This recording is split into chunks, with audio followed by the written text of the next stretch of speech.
Lettre numéro 5. Fréquentation entre garçons et filles. Le problème. Il est inquiétant de constater aujourd'hui le nombre relativement petit de personnes engagées dans l'état de mariage qui semblent à la fois heureuses et en état de grâce. Il semble que l'on entende de la part des catholiques mariés beaucoup trop de plaintes concernant le conjoint, les enfants, les disputes familiales, les séparations, divorces, annulations entre guillemets de mariage, etc. Au cours de mes années de sacerdoce, je n'ose vous dire combien ai-je rencontré d'époux toujours amoureux l'un de l'autre après 30 ans de mariage. Mais combien sont encore nombreux les vrais religieux, toujours amoureux de leur divin époux après 30 ans de vie consacrée.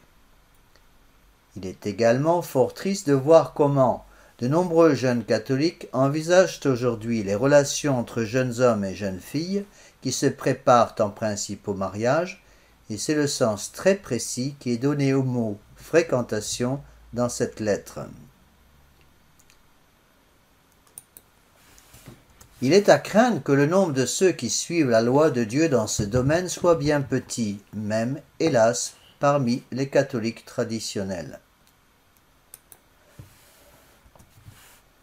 Les idées fausses à ce sujet n'expliqueraient-elles pas la désintégration des mariages et donc de la famille, cellule de base de la société, ainsi que le petit nombre relatif de vocations religieuses dans nos familles?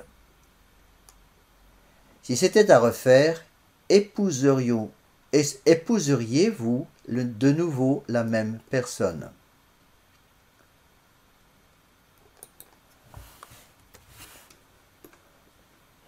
La cause de ce problème est double, le manque de foi et l'ignorance parmi nos catholiques.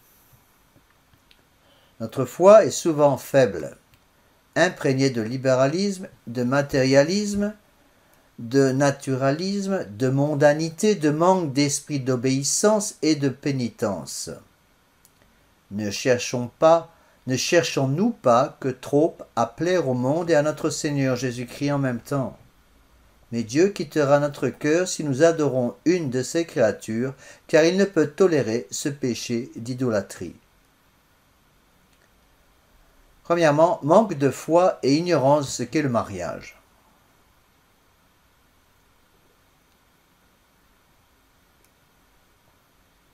La fin première du sacrement de mariage est la procréation et l'éducation des enfants que Dieu veut que vous ayez. Ainsi, si vous ne voulez pas avoir d'enfants ou si vous ne voulez pas avoir le nombre d'enfants que Dieu veut que vous ayez, ne vous mariez pas, car un tel mariage serait voué à l'échec devant Dieu. De plus, un tel mariage serait invalide. Si vous ne voulez pas porter la croix derrière notre Seigneur Jésus-Christ par les épreuves, la pénitence, la pauvreté, la simplicité, ne vous mariez pas. Il est sans doute vrai de dire que l'état de mariage est aujourd'hui peut-être le plus difficile de tous les états de vie, mais il doit aussi être dit que cet état de vie est magnifique parce qu'il nous rend très proches de la croix du Rédempteur. Deuxièmement, manque de foi et ignorance de ce qu'implique toute fréquentation. Le mot fréquentation implique l'idée de préparation directe au mariage. Vous sortez de façon régulière avec quelqu'un parce que vous pensez à vous marier. Mais vous ne pouvez épouser une personne que vous ne connaissez pas, vous sortez donc avec elle dans l'intention de mieux la connaître avant de vous décider à la demander en mariage. Il est évident qu'une telle activité est dangereuse pour l'âme. C'est même une occasion évidente de péché mortel, mais une occasion nécessaire et inévitable pour quelqu'un qui pense loyalement au mariage. Les occasions de péché.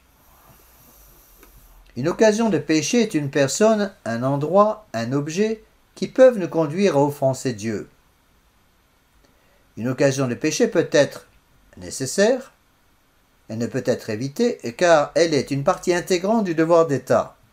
Une infirmière, par exemple, est exposée à voir des corps nus dans l'exercice de sa profession. L'occasion peut être aussi volontaire.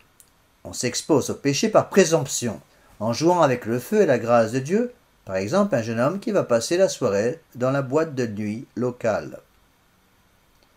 Il est à noter qu'une même occasion pourrait être nécessaire pour une personne donnée, par exemple un policier de garde sur une plage en plein été, mais volontaire pour une autre, un jeune homme allant par exemple de son propre chef sur cette plage, sachant à l'avance que cela lui occasionnera de fortes tentations contre la vertu de pureté.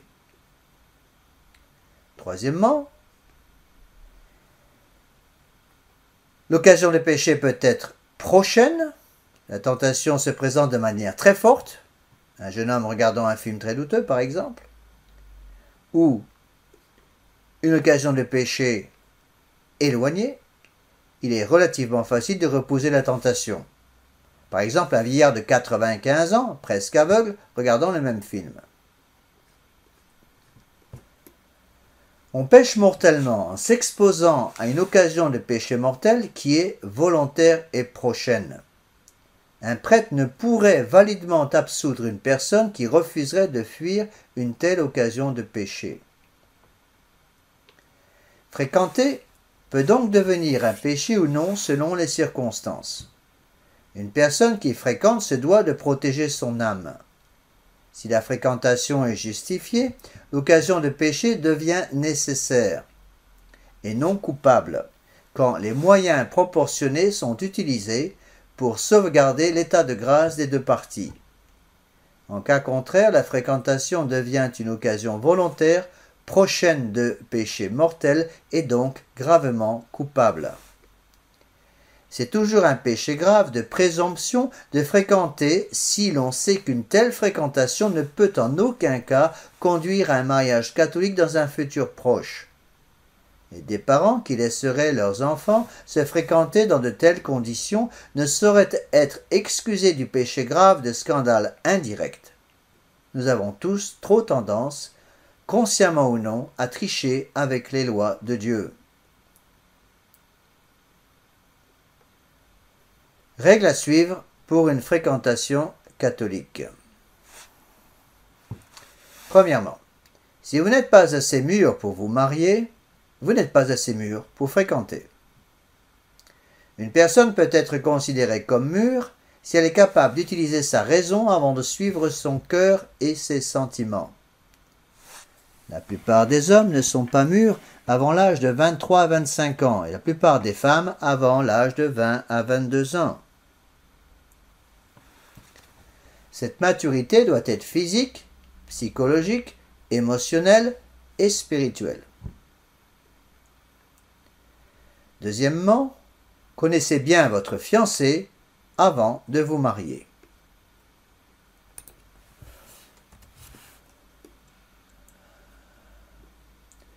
Vous ne pouvez prétendre connaître quelqu'un parce que vous êtes sorti 4 ou 5 fois avec lui à l'occasion d'un dîner sentimental aux chandelles ou parce que vous avez regardé ensemble une dizaine de films dans l'obscurité d'une salle de cinéma en exposant par la même occasion la vertu de pureté à bien des misères. Ne jugez pas quelqu'un sur l'aspect extérieur, mais cherchez ce qui se passe à l'intérieur de l'âme.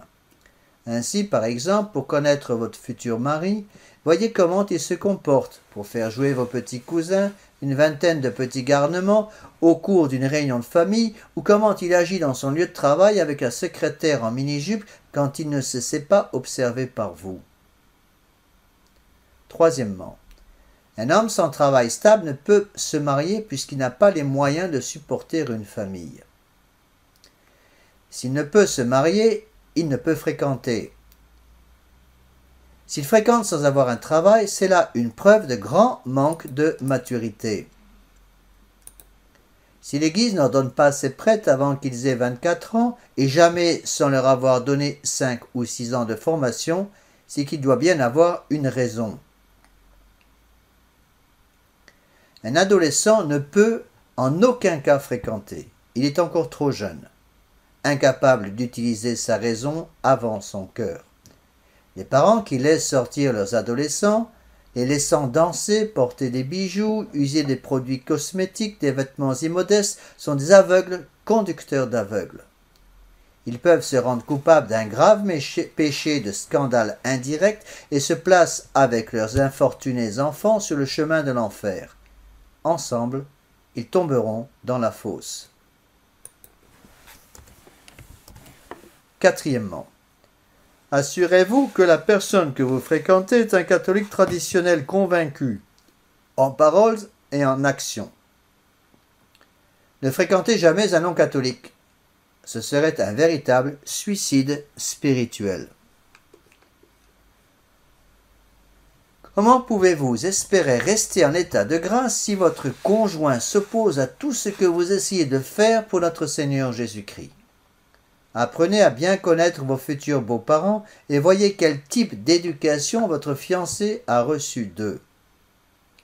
Méfiez-vous des conversions de circonstances, des conversions de dernière minute. Quel mode de vie avait-il avant de vous rencontrer? S'est-il converti pour Dieu ou pour vos beaux yeux? Dites-vous tous les deux votre prière matin et soir ainsi que votre chapelet quotidien.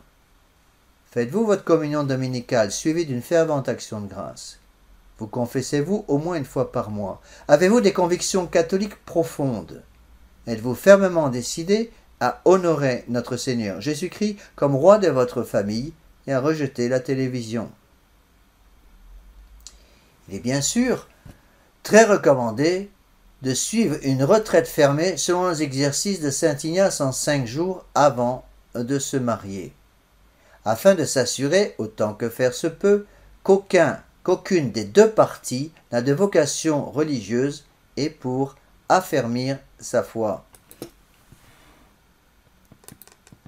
Pendant le temps des fiançailles, pratiquez la vertu de pénitence, afin de lutter plus efficacement contre les tentations toujours très fortes pendant cette période de la vie. Cinquièmement, il n'est autorisé entre fiancés que ce qui est permis entre frères et sœurs. La seule règle efficace est toute simple, bas les pattes. On ne se touche pas avant le mariage. C'est la seule façon de garder la chasteté complète à laquelle sont tenues toutes les personnes célibataires. Si vous n'êtes pas capable de suivre les lois de Dieu avant le mariage, comment les suivrez-vous après? Sixièmement, soyez parfaitement modeste pendant le temps des fréquentations. Surveillez de très près vos allures, paroles, positions, habits, afin de jamais être une source de tentation pour celui que vous prétendez aimer. Assurez-vous qu'il vous aime pour la beauté de votre âme, qui peut durer, avant que de vous aimer pour la beauté de votre corps, qui ne durera pas. La famille reste le lieu idéal pour se connaître. Rencontrez-vous dans vos familles respectives, dans un environnement, une atmosphère naturelle, sous la protection, supervision et vigilance de vos parents. Demandez leurs conseils, ils ont l'expérience de la vie conjugale. Il n'est pas recommandé pour deux fiancés de passer seuls de longues périodes de temps. Vous n'apprendrez jamais à le connaître en passant des heures avec lui seul dans l'atmosphère confinée d'une voiture. Quant à ses défauts, vous ne les connaîtrez qu'après l'avoir épousé, jamais avant. Il n'est pas fou et vous les cachera soigneusement tant que vous ne lui appartenez pas. Septièmement, jugez avec bon sens et prudence. Avant d'épouser cette ravissante jeune fille, allez donc vous promener avec elle sous la pluie pour vérifier si elle est toujours aussi jolie sans une livre de produits cosmétiques sur le bout du nez, des lèvres ou des ongles. Ne fréquentez pas quelqu'un qui a été longtemps sous l'influence de la drogue, de l'alcool, des boîtes de nuit, de la pornographie, de pratiques sexuelles contre nature. Une conversion est toujours possible avec la grâce de Dieu, mais assurez-vous que cette conversion est stable et qu'elle a de bonnes chances de durer. Ne sortez pas avec une personne qui a été autrefois marié, entre guillemets, civilement avec quelqu'un d'autre ou qui a vécu en concubinage. Il a déjà donné son cœur à une autre et risque de vous laisser tomber de la même façon. Que la personne élue ne soit donc pas ni trop jeune, elle manquera alors de maturité, ni trop mignonne, elle aura été exposée à de nombreuses tentations, ni trop riche, il lui manquera l'esprit de pénitence. Le bon sens et la vertu de prudence pourraient certes autoriser quelques exceptions qui ne feraient d'ailleurs que confirmer cette règle. N'épousez pas une jeune fille qui voudrait faire carrière dans le monde. Le devoir d'une épouse et mère de famille est de rester à la maison pour s'occuper de ses enfants et du ménage. Soyez simple dans vos débuts. Vous n'êtes pas obligé d'avoir dès le début voiture neuve, maison idyllique, chaîne stéréo monstrueuse, etc. Ne vous mettez pas sur le dos des dettes considérables et disproportionnées avec vos moyens, dettes qui pèseront vite lourdement sur l'harmonie du ménage. Fiancez-vous sous le regard de l'Église, mais ne restez pas fiancé trop longtemps. Une durée de 6 mois à 1 an semblerait être un maximum. N'attendez pas d'être follement amoureux pour vous demander si cet amour est voulu par Dieu. Les gens amoureux sont rarement capables de penser sagement et prudemment. Mais n'épousez pas quelqu'un dont vous n'êtes pas raisonnablement amoureux. Que votre foi catholique éclaire votre prudence et bon sens. Huitièmement, si notre Seigneur Jésus-Christ n'est pas roi de votre foyer, n'espérez pas fonder une union durable. La question capitale est la suivante. Serais-je capable de passer le reste de ma vie en état de grâce avec ce conjoint? Qu'en pense notre Seigneur Jésus-Christ? Comment juge-t-il ma situation? Une réussite devant les hommes est souvent un échec devant Une réussite devant les hommes est souvent un échec devant Dieu, mais un échec devant les hommes peut être un succès devant Dieu. Tout dévoué en notre Seigneur Jésus-Christ et sa très sainte mère.